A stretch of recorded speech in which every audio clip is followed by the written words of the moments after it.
gentlemen here are members of the Black Men's Consortium. So, tonight, where's my list of things? Housekeeping wise, if you come out of this door here and turn right, there are some toilets. When you come out of this door, turn right, and they're at the end of the corridor. There's no fire alarms planned, but if we hear a fire alarm, then we have to exit through the different fire escapes, or the same way we came in, but there's 4 exits that we can use. If anybody's feeling hungry, because we know the cost of living is affecting loads of different people, we've got some grub, and it's on the back table there. So if you fancy a drink at the bar, or you really feel like you need a munch, please go and raid that corner of the space. If possible, we don't expect the food to be there by the end of the evening. Please take it home, grab whatever you need to grab, take it, but there is some food there if you're feeling kind of hungry. That's that. On this side of the wall over here, there are 3 evaluation sheets which said basically what did you most enjoy about the event, what did you most value, and what would you change if you could.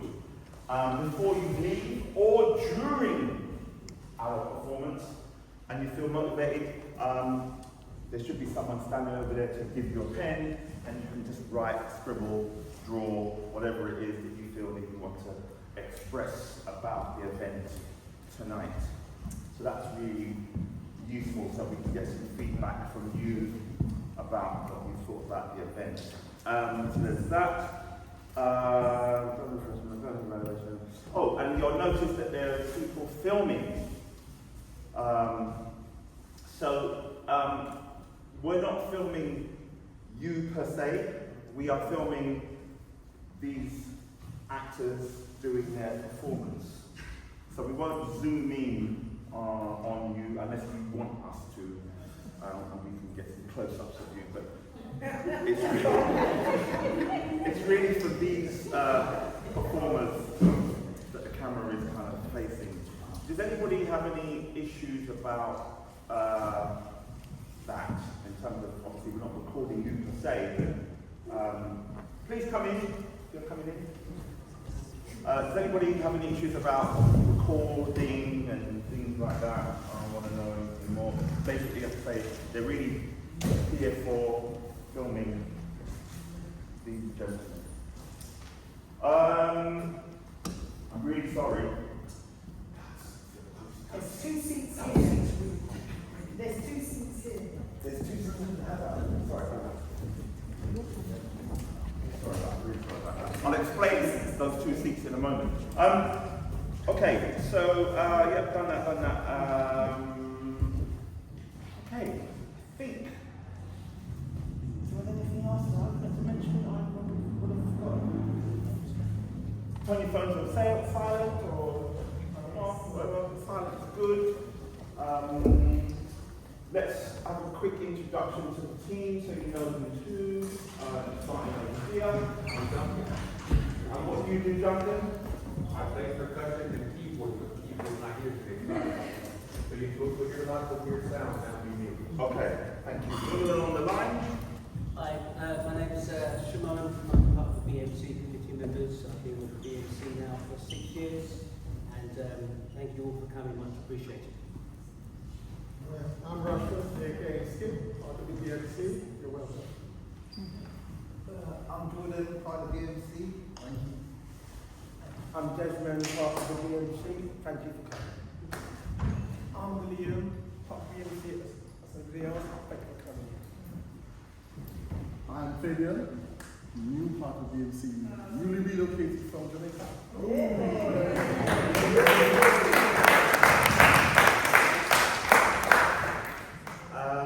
So there may be some people that will come late, and we were hoping that the back row seats, people could kind of, they would sit on those seats at the back, instead of, you know, you can't imagine them wanting to come into the front row, they probably want to sit in the back row.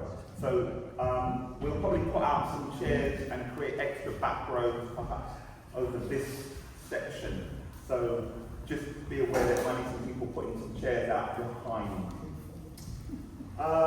Okay, I think that's pretty much it. Oh, so tonight, so we're the Black Men's Consortium. We are a user-led group of men that meet every Monday evening in Brixton to find ways to improve our mental health and well-being through creativity.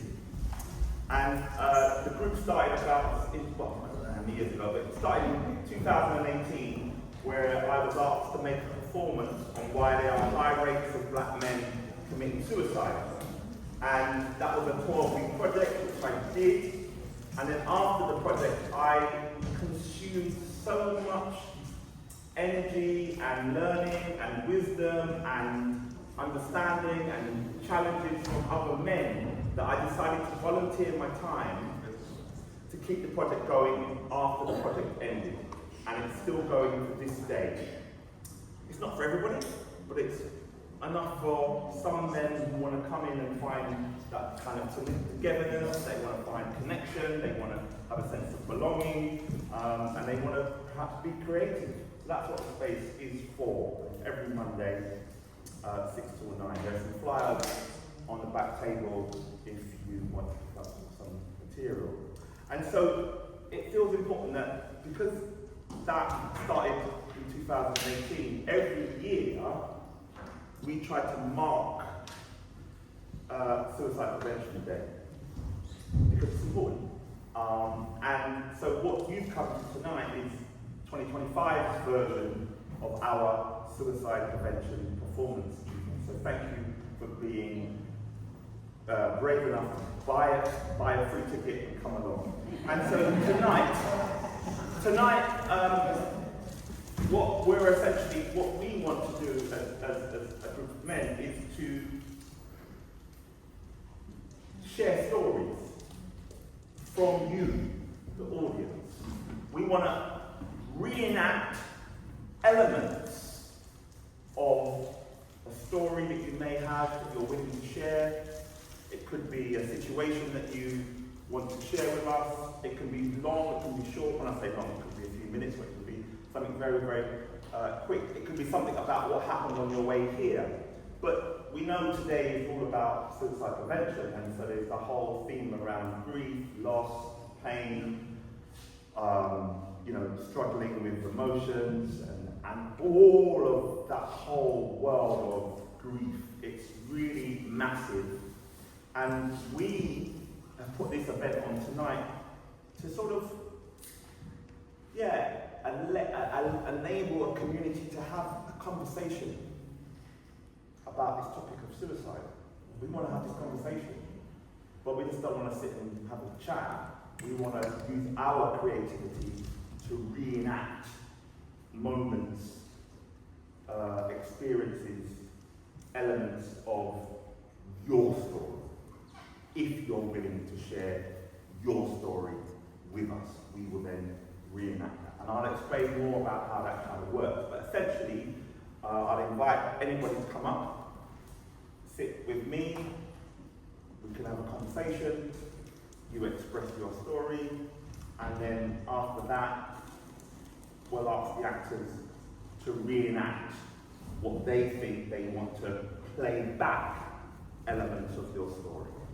And at the end, we'll kind of have a conversation with you because it's your story, but also we'll have a conversation with the whole community because we also might relate, connect, and identify with this person's story. And I'm just probably guessing that you're all here tonight because you have some relationship to loss and grief and all of those kind of things. And we want to celebrate that in some way. To get these stories out, and we want to have a discussion about the things that are probably difficult for us to really talk about in public. So that's what we're here for. So if you're up for that, and you're up for sharing your story, then you're in the right place. But let me just check one thing. do you all want to be entertained? Yes. I'll ask it again. Do you all want to be entertained? Yes. Good. So now we're in business. Because in order for the entertainment to start, we need the whole community to work together. So essentially, what I'm going to ask you to do, just a little bit of kind of warming up before we start the proceedings. And can I ask that if you could take your right hand and make a circle or a 0 with it, just in the air at your own time, just kind of get that going. Can everyone do that? Yeah? It doesn't have to be perfect, circle or a cross. You can pretty much do that. Yeah? It's pretty straightforward. Yeah? Okay, that can relax. Thank you very much. With your other hand, you make a plus or religious cross. Just do that a few times so that you've got that and it's down in your memory, in your experience. Thank you so much. And now I'm going to ask you to do both at the same time. I'd like you to shout out bingo so we can see you doing it in the way that you think you've done. So just shout out bingo. Do it. Yeah? We got some bingos? Where? Here? Okay. Okay, so can we have a look at this? How about this? Anybody else? Somebody else who can do it? Yeah, oh, can we look over here? Have a go. What do you think? Yeah? Okay, and then what I'd like you to do is we're going to invite you to play a very short, tiny game. You're going to turn to your partner left or right, or in front of you or behind you. And you're going to play a very quick game of rock, paper, scissors. And you're going to do 3 rounds, and then that's going to be it. So find yourself a partner, and you're going to do your rock, paper, scissors, 3 rounds.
About that process?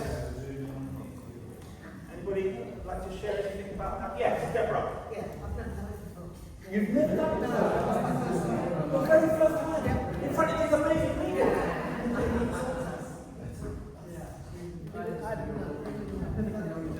I've seen people do it. Likewise. Wow. Anybody who's never done it before also? So, yes, more people. There's a few people, about 5 or 6 of you that have never done it before. Can we give those people a round of applause?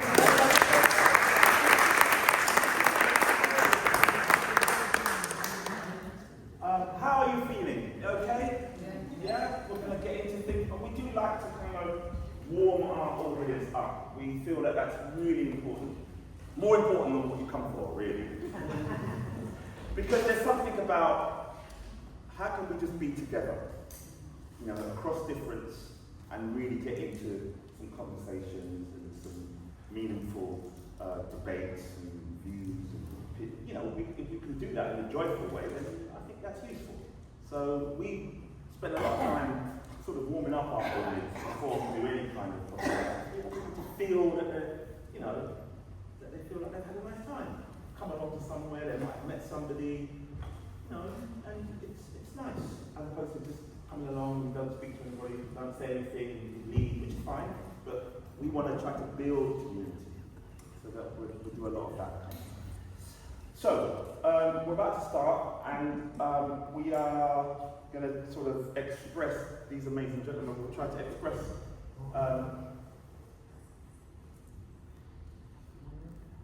enactments based on the stories that they are hearing around loss, grief, suicide, pain, this, that, all of that. And in case anybody feels triggered in any kind of way or needs some kind of assistance, I'd like to now hand over to Junie Mohammed, who can just tell you a little bit about who she is and what she can share with us tonight. Junie. Good evening. Good evening. It's nice when we actually smile, isn't it? Because it can be quite frightening. But I am here tonight in the capacity, if anybody does feel triggered, or just signal to me and I'll come over to you. It's fine. We don't know when we're going to be triggered. But you don't have to feel that you need to be silent. We're here to support. This is really important, and the most difficult thing people find is to talk about suicide. And often it can be just dropped in a way. I had a workshop, and a lady declared her mother had died by suicide when she was only 5 months old, but they waited till she was 20 before they told her. So it's really difficult to talk about suicide from whichever way it comes from.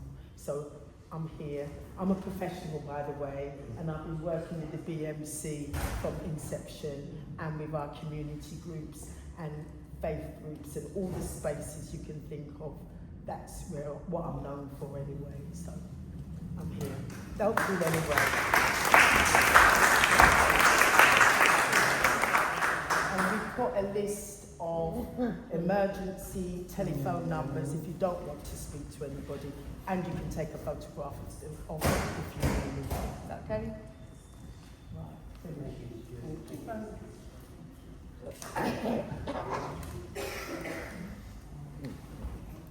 Okay, so just in terms of the temperature, I've opened that door because I feel like I might get some breeze to come in, but if it's too cold or too hot, please sort of self-regulate yourself to get what you need.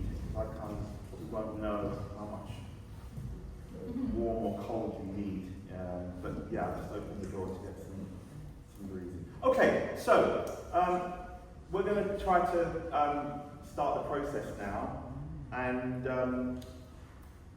we've got the space until 8 o'clock, so we're probably going to wrap up by about quarter to 8, maybe with some short Q&A about maybe what these men want to say, if there's some questions from you. But we'll spend the majority of the time trying to reenact some of the stories that perhaps you may be willing to share. And the stories can be about anything. It doesn't even have to be about grief or loss or suicide in any shape, but if there's a story that you feel that you'd love to share, we would love to hear it. And remember, you heard the audience earlier, they want to be entertained. Yeah, you heard that with the contract. And if you can't get a story, there's no entertainment. So really it's down to you to offer, invite a story if you're able, and then we can do some entertaining. So, would anybody like to give them a round of applause?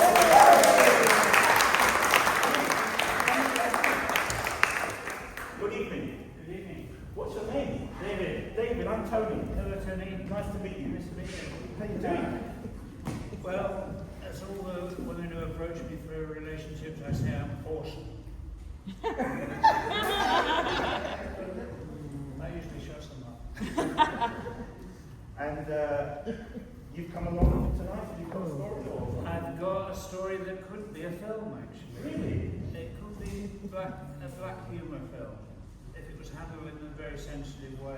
Okay. It's all to do with my 4 attempts at suicide. Can we just pause? Just pause. And I just feel. Are you okay? Are you okay? Do you want to stay?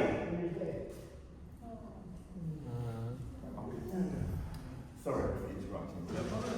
Yeah, I've been a cameraman for a large part of my life, film and television. And the first 30 years I was a very happy man because I lived in Hollywood for a while. And then I came back to Britain. I wanted to work here, but I couldn't get into the union. In those days you couldn't work unless you're in the union. So I immigrated to Australia, got a job there. And this company specialised in making films for aid agencies. So 6 months after I'd been living in Beverly Hills, I was filming the Ethiopian famine. And I saw children dying of starvation in front of me. And at the end of the day, we went back to the Addis Ababa Hilton and had a 6-course meal with wine at every course and ice swans melting on the table. And I thought, this isn't a very fair world. I don't want to film this anymore. And I became a social worker. And I've lived off and on with depression for nearly 40 years. I think it was triggered by seeing what I've seen. Unfortunately for cameramen, there's no supervision, there's no one to talk to about what you've seen, so you have to live with it. But it never stopped me working as a cameraman. You can't call up your production company and say, I'm feeling depressed today, I can't film. It doesn't work, you won't work again if you do that. But anyway, eventually I ended up running an aid agency in Tanzania. I'd never done it before, but I was asked to go to Tanzania. Why not? And I did, and by the end of the 3 years I was feeding 5,000 children a day with a school meal. I had a houseboy and I said to him, I hope you're a wonderful houseboy, but there's no future there. Have you thought of being a nurse? No, Daddy, never thought of that. I said, oh, go on, find a nursing school. And I ended up sponsoring 3 Tanzanian orphans to become nurses and 2 to become doctors.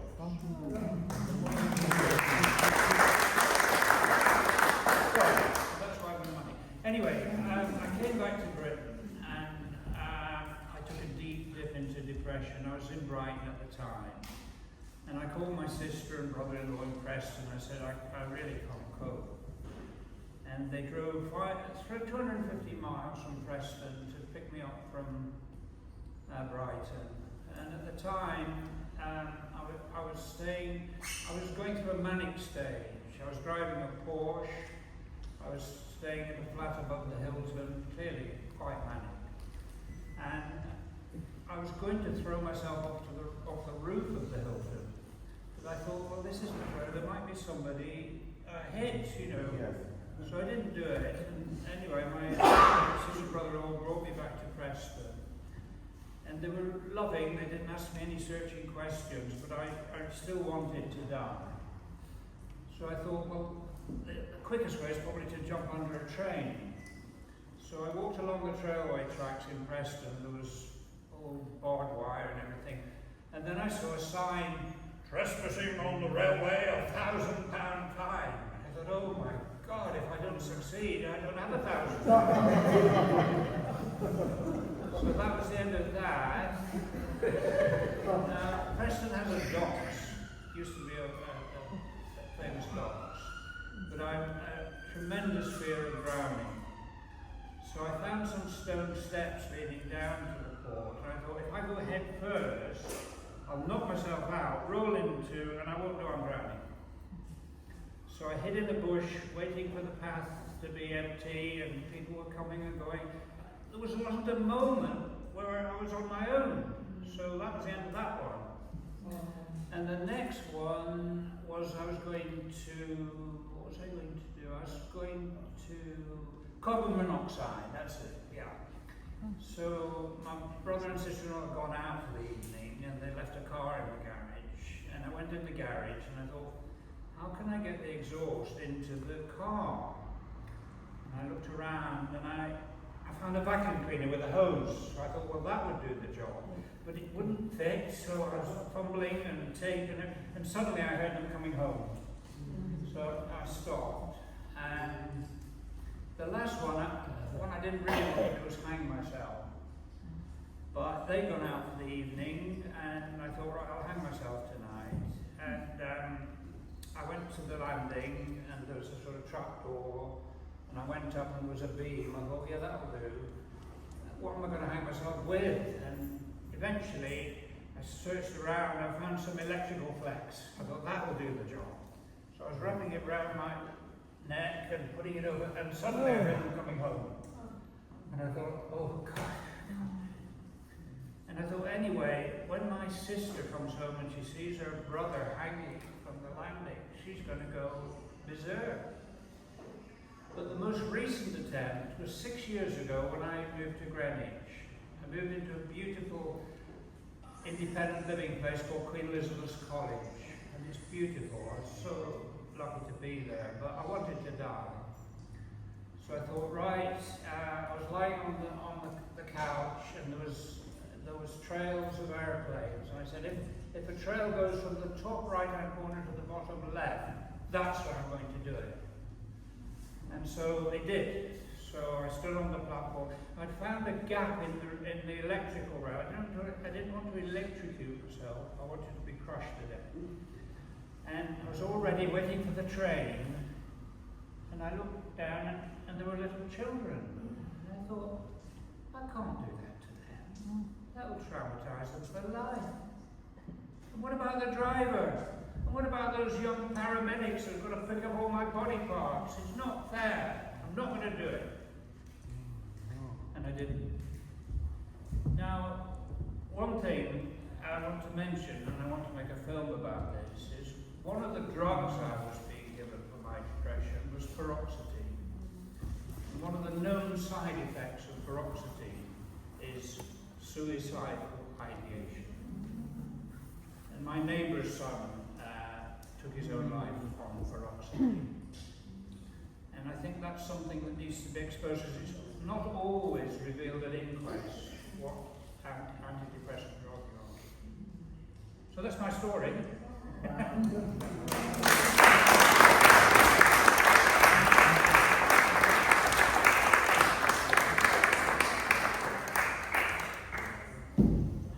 Let's watch.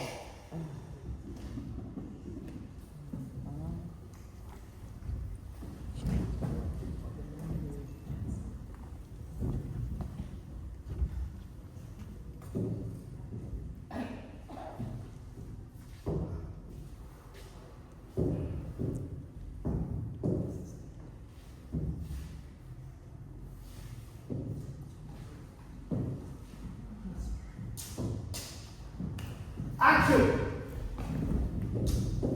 Great work,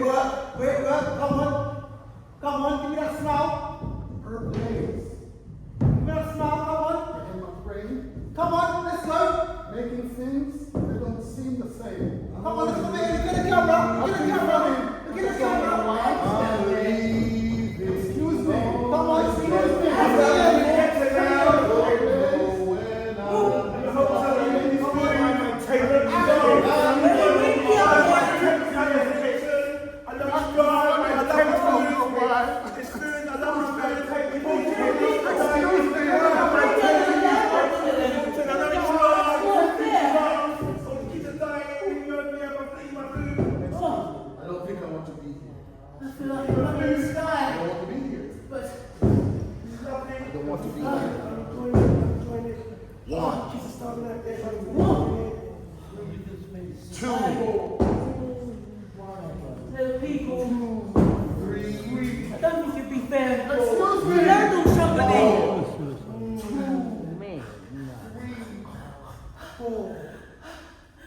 I'm still here.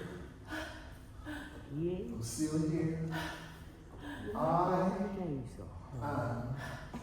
still. Thank you very much.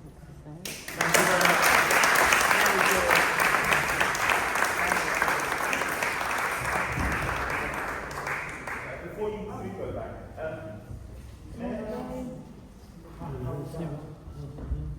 Well, I can see moments of, what it was about. I just want to say one final thing. I don't know whether any of you know Steve Chalk.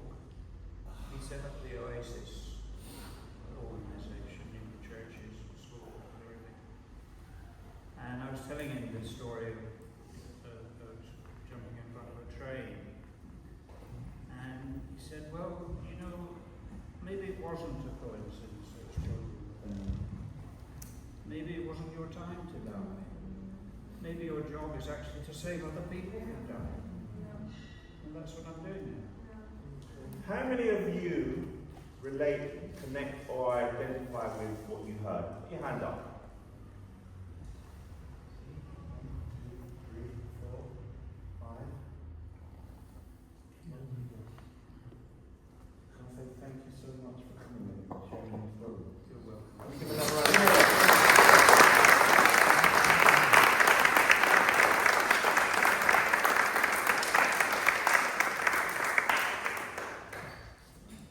Okay.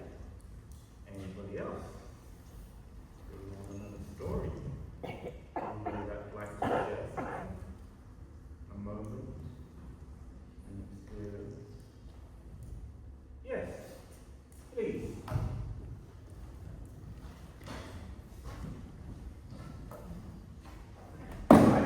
What's your name? Verinda. Verinda. Nice to meet you. Can you give Verinda a round of applause?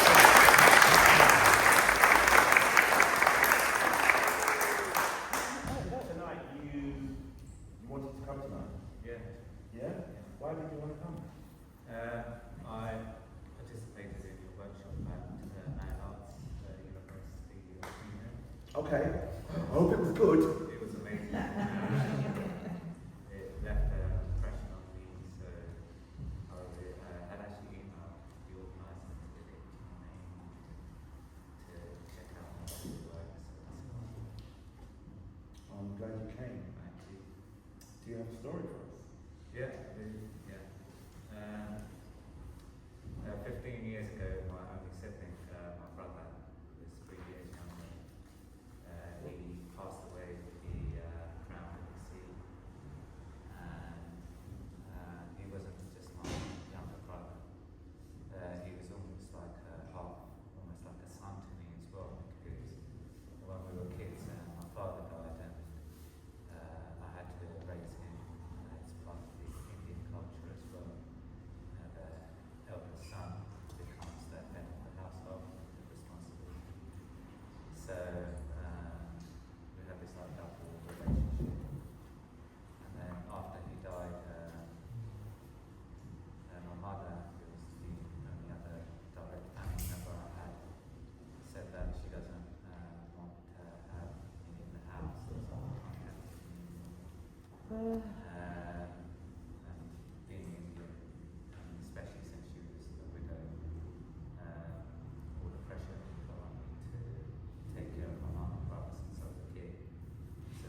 let's watch. I'm swimming. Watch out for the tide. No, it's fine. No, it's fine. The tide is fine. No, I'm not a strong swimmer.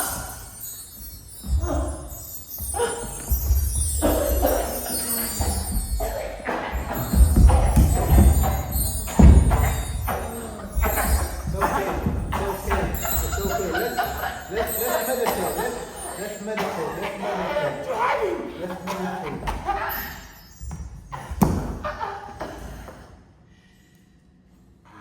road is long, with many a winding turn that leads to where, who knows where. He ain't heavy. He is my brother. He is my brother. You always blaming me. It wasn't my fault. It wasn't my fault. I told you to get in swimming lessons. I told you. But as usual, you never listen to anything that I say. He is my brother. He was my brother. He was my brother. He was. He was my brother. The only my brother. He was like a son to me. I'm always there for him. Always. Always. I told you. Now you're blaming me. He's gone. It's obvious he's gone. He ain't heavy. He is my brother. He thought he was heavy. He's my brother. He thought he was heavy. He is. No matter what you say, you can blame me if you want, but he is my brother. He was my brother. He thought he was heavy. He ain't heavy. He thought he was heavy. He was my brother.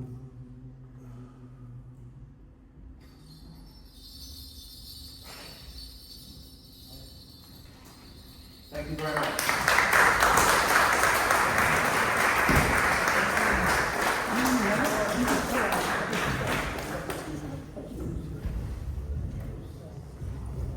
How's that? Incredible. Being thank you all for that. Right from the beginning, to see the scene of my brother, the drowning scene, that was really touching, and then the contrast with the meditation and the calm. But what surprised me most was that when you and the others said that it wasn't my fault, because I didn't say that in the story, but that's exactly what my mother people who sided with her said. They said it was my fault. I think they were in the same country. And when you said that, you know, I always told you to do this and do that, to listen to me, and it was exactly that same relationship with we loved each other, but he would always try to get into trouble, try to become join a gang and these things, and I always try to get him away from it. So thank you so much. Before you go, Linda, is there anybody that relates, connects, and identifies with this story that might want to share something, say something? Yes. I think it's impossible to hear. Yes. I couldn't hear at all what was saying. I understand. Okay.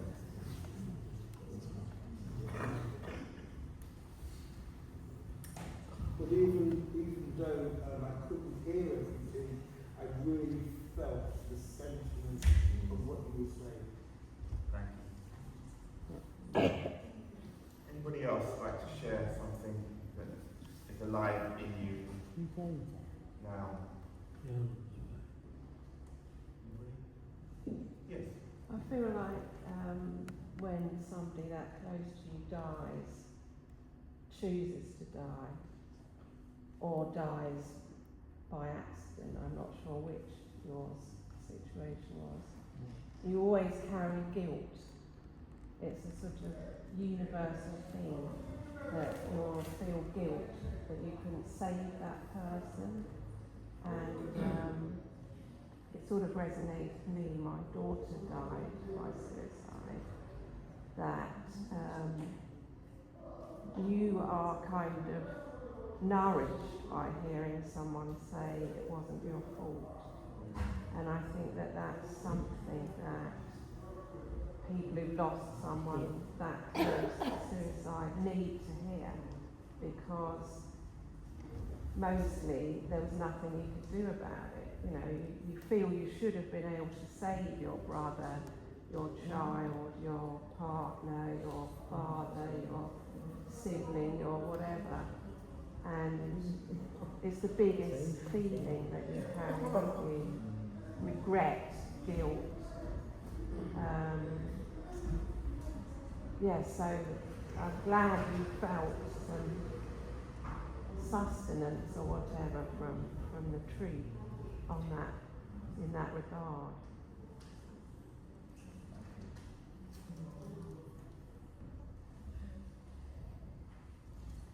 Can we give people a round of applause?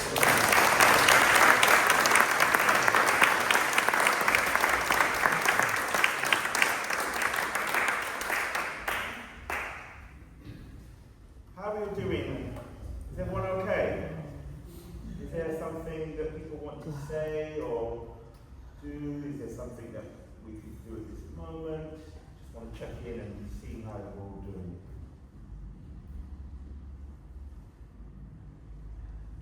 It's quite hard. It is quite hard. It's quite hard It to is. sit and listen, especially listening to David, is it, talking about in graphic detail about how he was going to do it.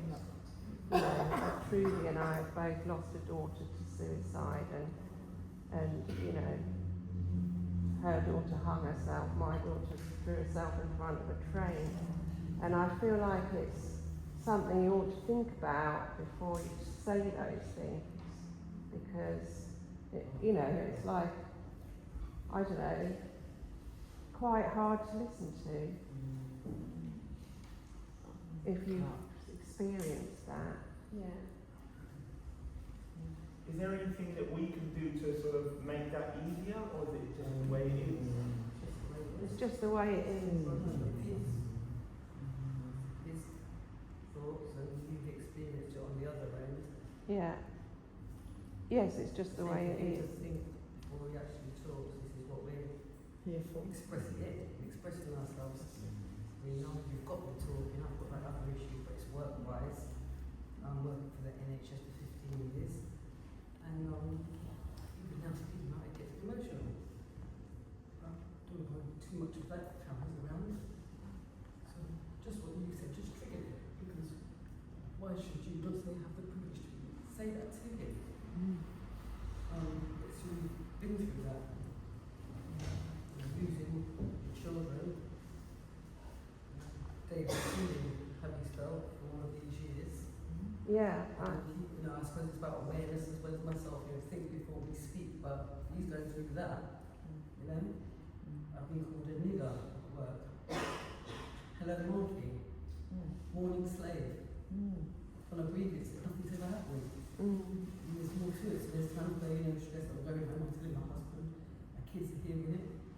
Caused, you know, and I would never do it, but there was that thought of that. I would like to say the next thought, because you know, the whole of the management offices were big, but I can't say those things, but saying it and doing it is two different things. So,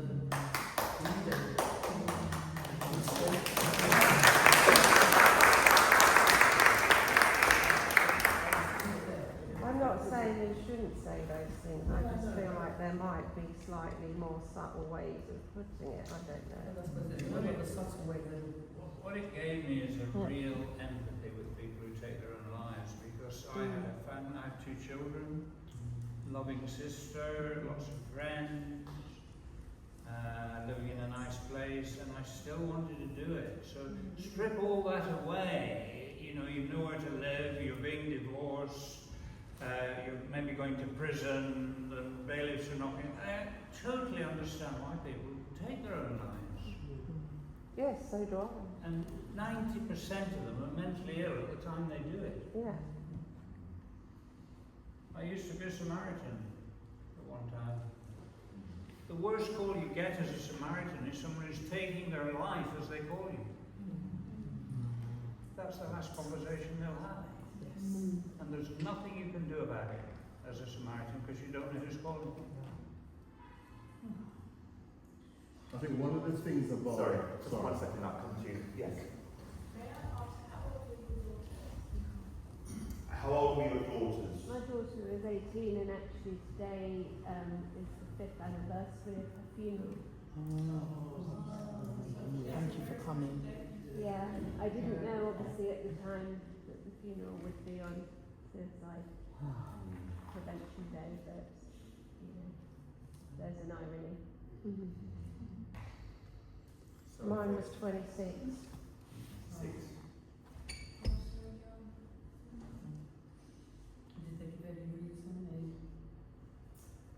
Gosh, long years and years. Struggle, mental illness, depression, all of those things, which we as parents live with for years and years and years. And I think the biggest guilt that I think we both had was relief. Yeah, you feel a relief that it's over. Because we, I didn't know Carol then, but there's, you know, lots of similarities that it's the biggest fear that will happen to that because of the anguish, because of the trauma, because of everything they're going through, and you can't fix it, and the system can't fix it either because the system is about 18 months, 2 years behind everything. I used to go to the things and say, you know, they'd say, oh yes, she's going to get the next step of treatment, but there's an 18-month waiting list or whatever it might be, and I'd be like, yes, but when we get to the top of that list, then they'll say she doesn't reach the criteria for that because it's now too severe, so you're on the next waiting list. And I'd go, can I just be put on the waiting list for the thing after the next thing? Because then by the time I get to that, it might marry up and be at the right time, but no, it never was. And you know, even when I thought she was put in a secure unit for 16 months, and then when they let her out of there into a semi-independent place, they put her into a place with somebody who was on bail they were unlicensed from gun offences and selling cartel drugs, and they're actually back in prison for the same offences now. And yeah, they were looking after my daughter when she died, and all the people were phoning up saying, please check on her, and it was COVID, so of course. Can I just, if it's okay with you, can I ask the performers to bring something to life just on what they've been listening to over the last couple of minutes? Would that be alright? They're just going to make up something. I don't know what that might be, but would that be okay? Yes, as long as it doesn't have any graphic bits in it. Please. Sure. So let's watch.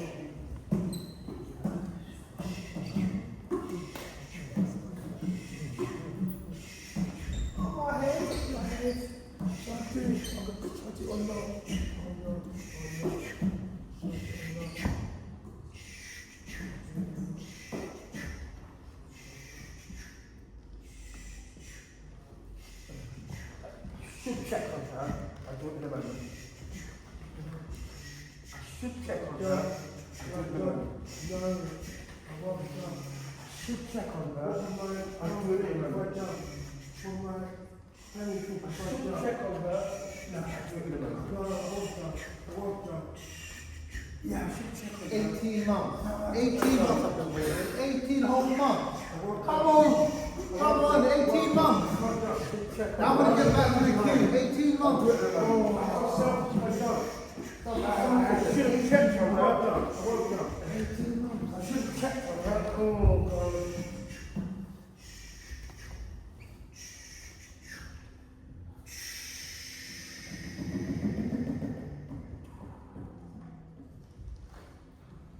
Thank you very much.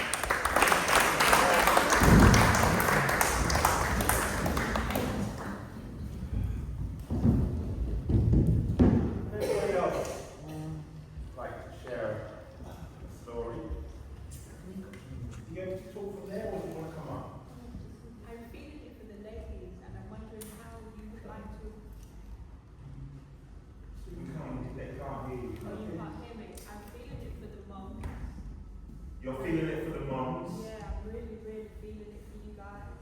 And I don't know what we can offer you. I don't know if you guys want to. Like, your story is so sad, and it's so recent, really. I don't know how anybody ever gets over that. And I heard you say there was relief. And that is just, I imagine that your daughters also felt that relief. And it's so sad they couldn't find that relief in life. But I think that they are relieved, if that even makes sense. And I think they would want you to value the relief you feel, you kind of feel, and not be ashamed of it. Because I don't even know, I don't have the words, I'm so shocked at your story. But, yeah. It's just, What do you mean it's a waiting list? I've been on the phone for hours. Don't hang up on me, please. You don't understand the severity of the situation. Excuse me. Oh, I can't believe this. Hello, please don't hang up on me. I need to speak to somebody regarding my child. Yes? She's been waiting and waiting and waiting, and I'm sick and tired of NHS telling me about, oh, you'll be on the waiting list, but oh, there's other people in front of you that are waiting. Listen, you don't understand what is going on.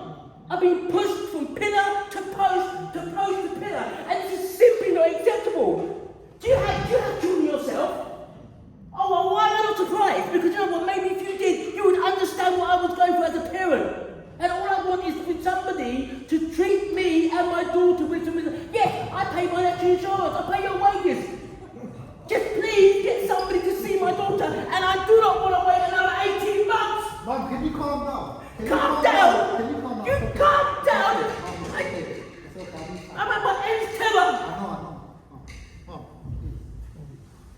Calming down is not going to help the situation. It's not going to get help for her. We need to sort it out. I've already sold the house. We're living in rented accommodation. I can't do any more financially because I'm exhausted financially. We've done all the private stuff. And as a paying NHS person, all I want is respect for our daughter, to be treated with ultimate, but get the same treatment as anybody else. I do not want to lose our daughter. Well, we need to do something.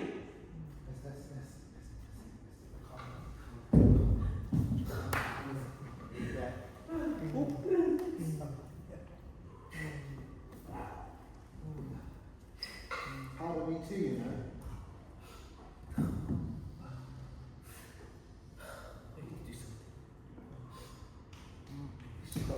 Thank you.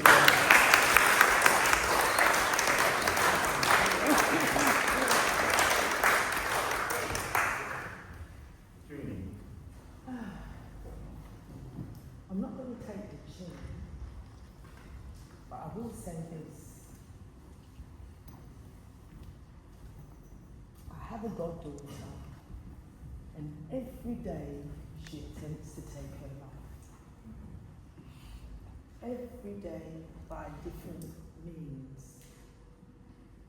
I don't know what I'm going to hear on the phone.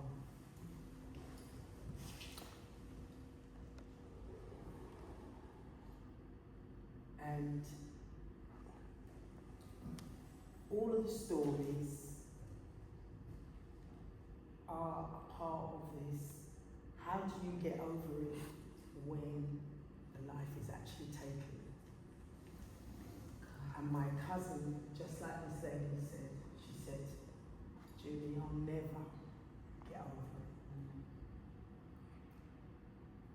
what's valuable about this space, even though it might be quite painful. She says, we need to learn more, we need to understand more, we need to have our awareness raised, that we can have the conversation, because it's quite lonely when we can't speak about it. So there's a boldness in here to share our stories. So I want to just say thank you. That's you said thank you. Thank you. Thank you. And that really just echoed what I wanted to share earlier. I think this opportunity, but also several other opportunities in our lives, challenge us to honor the difficult. Because if we can't honor the difficult and see our way through or around it, healing becomes even less possible. And grief is not a destination, it's a journey. And sometimes you think you're over it and then it knocks you down. But I think having spaces and places where you can speak your truth as honestly and openly as possible and not be fixed or corrected, but honored and loved and respected, where it really is truly a safe space without judgment, is what healing is about. And it's not an easy road, but I think there's a beauty and a grace in spaces like this, especially where total strangers come together and something bigger than us happens. Because we think we're in control, we really aren't. And it really is one mind, one heart, one spirit, one soul. And when we come together and step into that space boldly, amazing, life-changing and transformative things happen. And not necessarily right here. Some of the seeds planted here are going to bloom and blossom a week from now, a month from now. But I believe, like Field of Dreams, if you build it, they will come. Yeah. And the people who showed up here tonight are meant to be here. It's not an accident.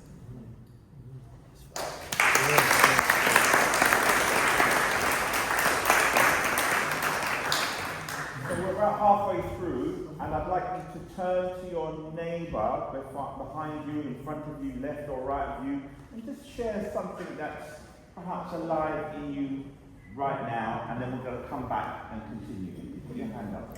I'd like to share something. I was actually coming just to, sorry, I used to migrate, and I get so touched, I didn't even know this was happening. But I just happened to be a single songwriter, and I'm so touched by what I've heard today, and very touched. I've got one of my best friends, I love her to bits, I met her at university. She's tried many times, twice definitely, to take her own life. I've seen her journey, I've seen her pain. We met when we were, we're both in our 50s now, we met when we were 19 years old at uni. And she's jumped out of the window twice. It's very, very hard. It's hard. I've got a song I'd like to share. It's called Angels Watching Over Me. Okay, I'm just going to go for it. I know it seemed like yesterday you had dreamed of tomorrow. You did not feel all alone. Oh, and is there a better way to release all the sorrows? Instead of struggling on your own. And why look to me? I sometimes can't see that there are angels watching over me. And there are angels watching over you. God provides them. When you need some calm, they'll be there, keeping you from harm. Oh, sometimes I have better days when I fly like an eagle. Every bird singing my song. Oh, but then there are times when I the bottom has fallen out of my once perfect world. Ooh, and how can this be? You said I was free, and there are angels.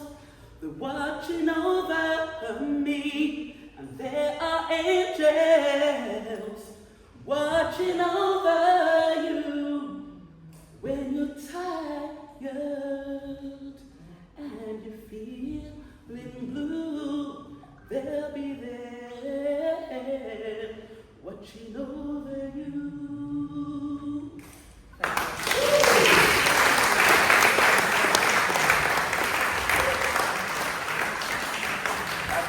What's your name? My angel.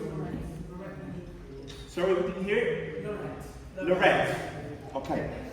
So, I'd like you to turn to your neighbour, left or right, in front or behind you, and just have a short conversation about what's alive in you right now. What are you thinking? What are you feeling? What's...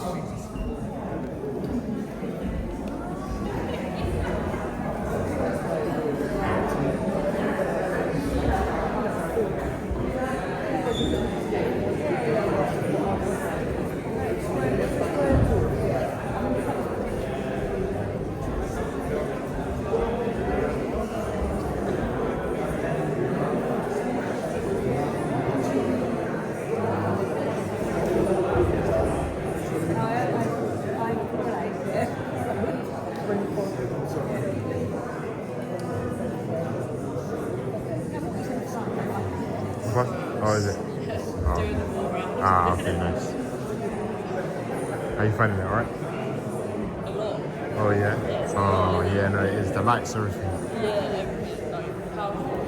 Yeah, no, but really good though. It looks really good. Like, 100%. Realistically, when are you doing this? You're not going to do this. Like, Yeah. You don't see it happening often, even eh? with your mates, like, there's things that people probably said here that they're probably not going to tell like a relative. But it's weird, everyone. I know, and yeah. No, totally. You would have thought it'd been done with like people you know, or people you're comfortable talking to. You assume that that's how we are. Oh, yeah. But it's harder, I think, actually. No, of course. And I guess sometimes like it's hard because you might feel that you're judged maybe by others, whereas if they're strangers, maybe. Well, it sounds almost like they're from those sort of like the moments when they were saying it's like people you know sometimes it's a guilt.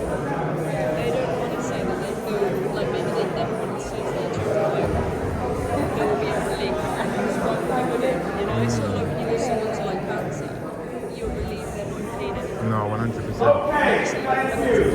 Yeah. No, exactly. Thank you so much. It was the guilt of other people that made him not do it. Yeah. Turn away. Thank you so much. Thank you. deep. Very deep. Thank you so much. So, for us as a group, we love it when people can build community and find, you know, friendship and a sense of, you know, new paths going forward. And I'm hoping that some of these conversations that you're having tonight could possibly lean into that. Is anybody willing to share what you may have been talking about in those little conversations that you're happy to share? We might turn it into a little something for you, you never know. But is anybody talking about Africa? Do you want to say something more about that? You're in Africa, go on. I live in Africa. I've been there for 20 years in Gambia. Do you have a story? Not really. Ah, Maybe David. not. Okay. Too long. And this gentleman, David, we sat down tonight and we were talking about Africa and, you know, so, yeah, that was nice. So we're talking about Africa. To have a conversation. Nice. Tanzania. Thank you. Very easy. So they can do something on Africa. That'd be nice. They could do. I'm just wondering, so we've got Africa. Is there any other stories that people want to share what you were talking about just a little while ago? Should I just say? We was talking a little bit about being in a private, safe space with other people who have lost their loved ones or their loved ones have died by suicide, Yes. to a public space talking about dying by suicide or attempting your life is two different styles and different language and different expectations that are evoked. So that was quite powerful. The private. And it's and a professional, you know, the professional language, like we don't use the word commit because it's not a crime. You know, it stopped being a crime in 1961, I believe. However, we still use that language if we've not been taught to just say they took their lives. Yes. You know, quite interesting. Very powerful actually to put that in that space. Thank you. So we have Africa, we have language, private, and what else are willing people to share about what you just maybe? Yes, Royston. So I was just talking about not knowing what we were coming to. You see? Yeah, and not knowing what to expect. Yes. You know, and I'm being grateful that people did share and people have shared, because the old adage, a problem shared is a problem halved. Yes. It's really, really true. And it's better out than in. It's really, really true. You know, and whilst there's an old story of, you know, my ex-wife, nephew, many years ago, taking his life in a prison cell. You know, but that was a long time ago. What was sitting here, my brother-in-law in 2016 got killed in a tragic accident at work. So that was unexpected. A healthy person just didn't come home that evening. And that was a profound impact on me and his young family and so on. And everybody in this room would regard him as their best friend, because he was that sort of guy. But for me, he was my best friend. Yes. And knowing, kind of spending some years thinking, oh, I'll call Lee. Oh, he's not there. You know, and that perpetuated. And even a few weeks ago, I was thinking, I really miss Lee. And that's what's come through for me this evening. So, the essence is that somebody who we loved is not there. And that's the story that probably many more will have, in addition to those who completed suicide. Thank you. Yes, at the back there and here. I'm just wondering, are we okay with the lighting? Yeah. Yes. Is everyone okay? Yes. Just checking. Thank you so much. Yeah, you got here and then here. I just wanted to say what you said just reminded me of a quote I read, which is, says, grief is love and before place in land, which always helps me remember that how much life has to be present for there to be grief, which is so nice. So it's a little thing to hold on to. Drew. Yeah, so what came up for me was how I express myself when I'm filled with lots of emotions, and I'm not always so good at speaking it out. So like I do a movement or something, like somehow like a way to release some of the tension, some of the feelings and emotions in my body. I have like a breath or movement practice that helps me with that, and I can feel this sense in my body, like all the things that are being shared in the movement, like it's kind of getting stored in places. And I feel like it's good to maybe breathe or shake those things out. Yeah. I wonder if, I don't know if we might be able to just do a little something. Can we just all, with everybody who wants to, stand? And Drew, maybe you can share with us what we should just do in this moment, just for a brief time. Oh yeah. Okay, yeah. Right there. Got the pens here, yeah. Alright, my bad. So